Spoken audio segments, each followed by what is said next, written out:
बिस्मिल्लाहिर्रहमानिर्रहीम। अस्सलामुअलैकुम। उम्मीद करता हूँ कि तमाम तालिब इल्म खैरियत व आफियत के साथ होंगे।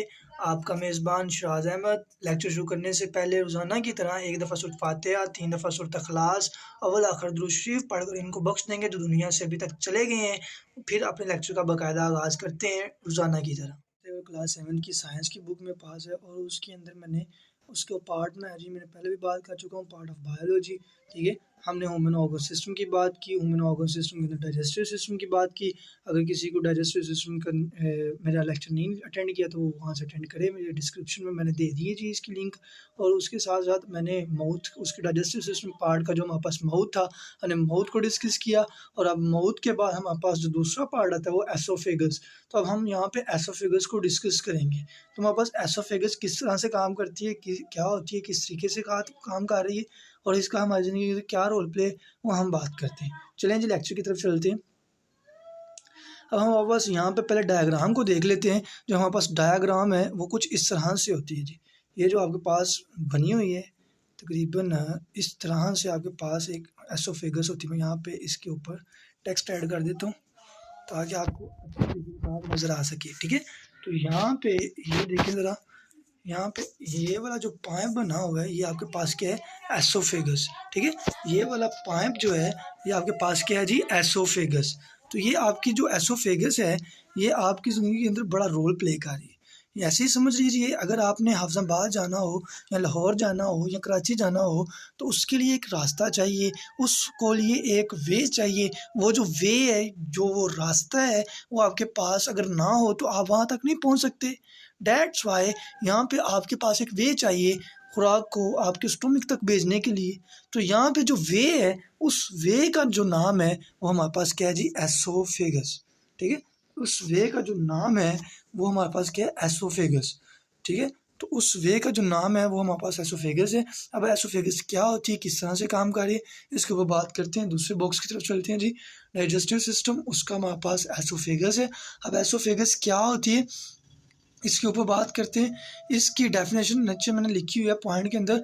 It is a large tube, ये एक लंबी ट्यूब होती है which carry the food from mouth to the stomach. ये मैं बात कर चुका हूँ फिगर के अंदर, आपके पास यहाँ पे मैं हाईलाइट कर देता हूँ इसको।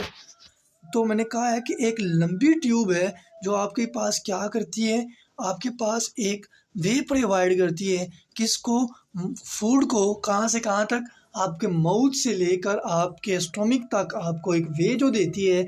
उस वे का जो नाम है, आप जैसे आप जाते हो रेलवे रोड, मतलब वो रोड्स के नाम होते हैं, रेलवे रोड हो गया, मदीना रोड हो गया, इस तरह से बहुत ज़्यादा रोड्स होते हैं ना। जैसे इनवाकली बाज़ार है, बाज़ार का नाम दिया उन्होंने, ऐसे ही हमने इस वे को भी एक नाम दिया है। और उस वे का जो नाम है वहाँ पास, उसका नाम है जी एसोफेगस। ठीक है, इसे एसोफेगस वगैरह नहीं पढ़ना, इसे पढ़ना है एसोफेगस।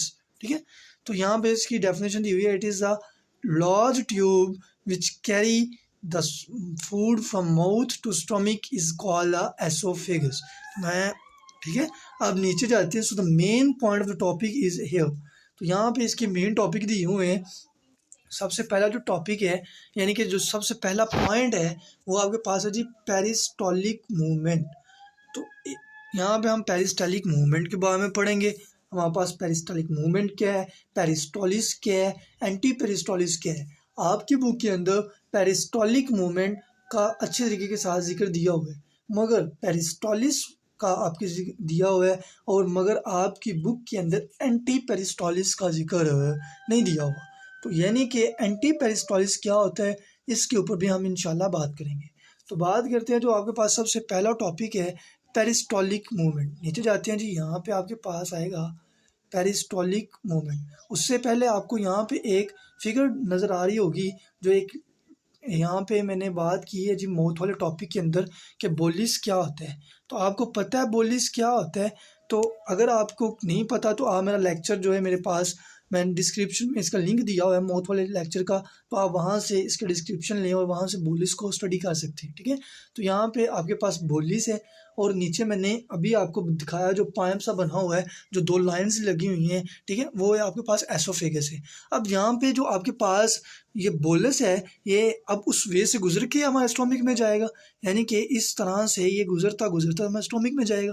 तो यहाँ पे आपके पास इसको नीचे ले जाने के लिए एक मूवमेंट क्रिएट करनी होगी, और वो जो मूवमेंट आपके पास होगी उसे आपको होगी पेरिस्टॉलिक मूवमेंट, ठीक है। So this type of movement is called a peristaltic movement, ठीक है। तो यहाँ पे मैं मज़ीद आपको समझाने के लिए यहाँ पे करता हूँ, यहाँ पे देखिएगा जी, ज़रा यहाँ पे देखिएगा, मैं यहाँ पे आपको बता देता हूँ। ये मैं पेंसिल लिए, तो यहाँ पे इस तरह से एक मूवमेंट क्रिएट होती है, ठीक है। इस तरह से आपके पास एक मूवमेंट क्रिएट हुई, जो उस मूवमेंट को आप क्या कहोगे, उस मूवमेंट को आप कहोगे पेरिस्टॉलिक मूवमेंट, ठीक है। इस तरीके के साथ जो आपके पास मूवमेंट आती है उसे आप कहते हो पेरिस्टॉलिक मूवमेंट। तो यहाँ पे मैंने ड्रॉ की हुई है, सच आपको दिखाई दे रही होगी ये सारी की सारी, ठीक है। तो ये जो फिगर है ये आपके पास शो कर रही है पेरिस्टॉलिक मूवमेंट। तो पेरिस्टॉलिक मूवमेंट के अंदर जो आपने बात की, यानी कि the bolus which forward from the mouth to the stomach is on this way, and this way provide the movement, and this movement is called the peristaltic movement, ठीक है।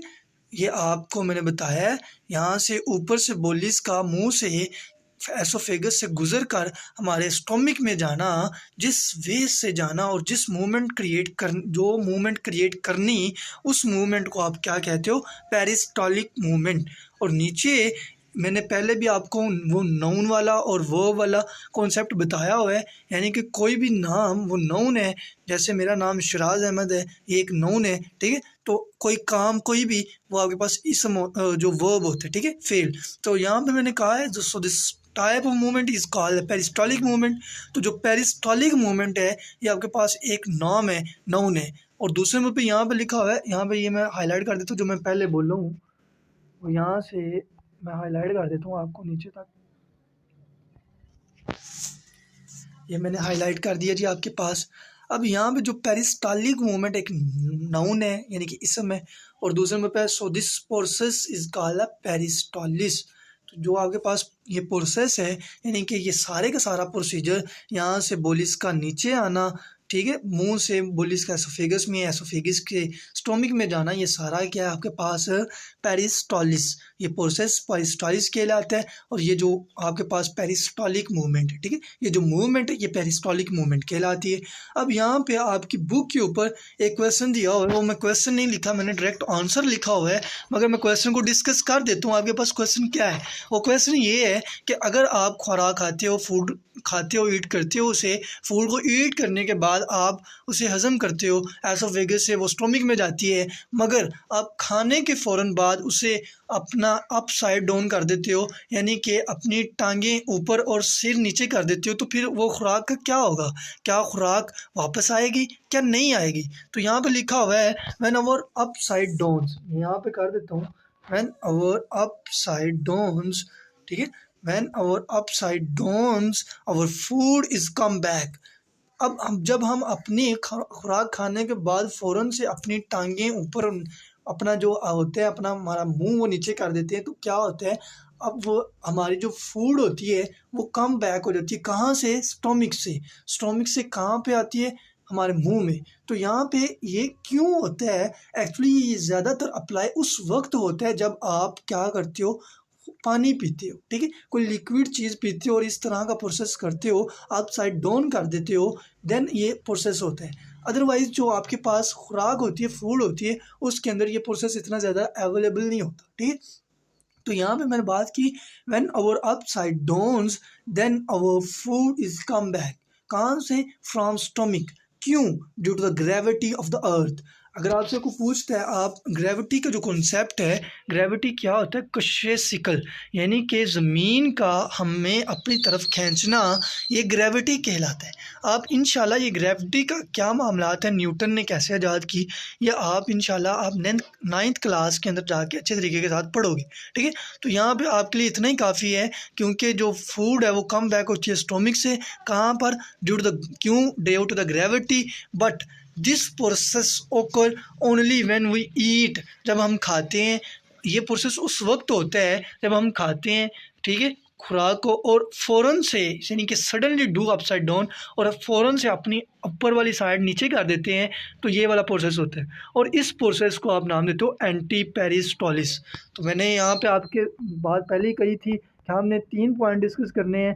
एक हमने पेरिस्टोलिक मूवमेंट, ठीक है, दूसरे नंबर पे हमने बात करनी है जो हमारे पास है जी पेरिस्टोलिस, तो मैंने पेरिस्टोलिस की भी बात की। उसके बाद हमारे पास था जी एंटी पेरिस्टोलिस, तो एंटी पेरिस्टोलिस के ऊपर भी हमने अच्छे तरीके के साथ बात की, ठीक है। तो पेरिस्टोलिक क्या होता है, एंटी पेरिस्टोलिक क्या होता है, और उसके साथ साथ पेरिस्टोलिक मूवमेंट क्या होती हैं। उम्मीद करता हूँ कि अच्छे तरीके के साथ समझ आ गई होगी। और जो आपके पास एसोफेगस है, एसोफेगस क्या है, कैसे काम कर रही है, क्यों कर रही है, उम्मीद करता हूँ कि आपको अच्छे तरीके के साथ समझ आ गई होगी। अगर किसी का कोई भी क्वेश्चन हो वो मुझे कमेंट करे, मैं इंशाल्लाह उसका जवाब दूंगा। और अल्लाह रब्बुल इज़्ज़त आपको आपकी ज़िंदगी के अंदर कामयाब करे। आपकी मेरी दुआएं आपके साथ हैं। अल्लाह आपका हम नासिर हो। अल्लाह हाफिज़, फ़ी अमान।